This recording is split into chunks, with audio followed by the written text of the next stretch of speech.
जिल्हा परिषद अमरावती येथे आज मुख्य कार्यकारी अधिकारी सत्यम गांधी यांच्या अध्यक्षतेखाली सर्व खाते प्रमुखांची महत्त्वपूर्ण आढावा बैठक आयोजित करण्यात आली आहे। या बैठकीत विविध विभागांच्या कामांचा सविस्तर आढावा घेण्यात आला असून आरोग्य, महिला, बालविकास, पाणीपुरवठा, ग्रामपंचायत, मनरेगा, कृषी, शिक्षण, पीएम आवास, स्वच्छता विभागांसाठी ठोस उद्दिष्टे निश्चित करण्यात आली आहे। या उद्दिष्टांच्या पूर्ततेसाठी वॉर रूमच्या माध्यमातून नियमित देखरेख करण्यात येणार आहे।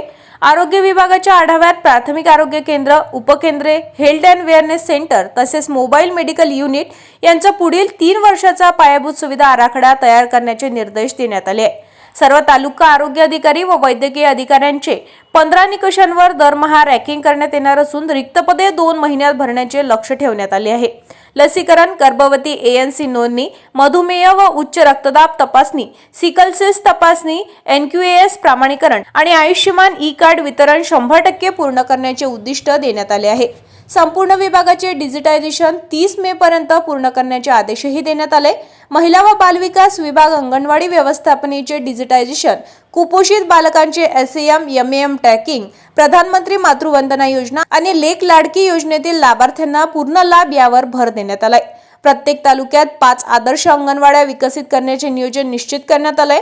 पाणी पुरवठा विभागाला जलजीवन मिशन अंतर्गत ज्या गावांमध्ये घरगुती नळ जोडणी उपलब्ध नाही त्या सर्व गावांमध्ये 1 वर्षात काम पूर्ण करण्याचे निर्देश देण्यात आले। याशिवाय सौर ऊर्जा आधारित 50 पाणी पुरवठा योजना पूर्ण करणे आणि आश्रम शाळेमधील पाणी पुरवठ्याचा स्वतंत्र आढावा घेण्याचे आदेशही देण्यात आले।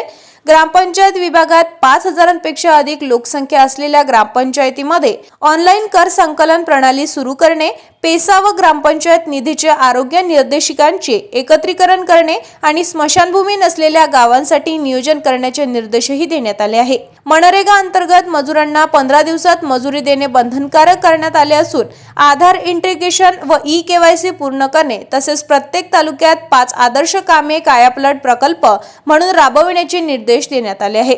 कृषी विभागाला मॉडेल बायोगॅस प्रकल्प, सेंद्रिय शेतीचा विस्तार आणि वहन धक्कारण आदिवासी विद्यार्थ्यांना सौर पंप योजनेत प्राधान्य देण्याचे निर्देशही देण्यात आले आहे। शिक्षण विभागात निपुण भारत अभियानांतर्गत 80% विद्यार्थ्यांना अपेक्षित शैक्षणिक स्तरावर आणणे, नवोदय प्रवेशासाठी लक्ष्य निश्चित करणे, सर्व विद्यार्थ्यांना कृत्रिम बुद्धिमत्ता व संगणक प्रशिक्षण देणे तसेच इमारत नसलेल्या शाळांसाठी 1 वर्षात आराखडा तयार करण्याचे उद्दिष्ट ठेवण्यात आले आहे।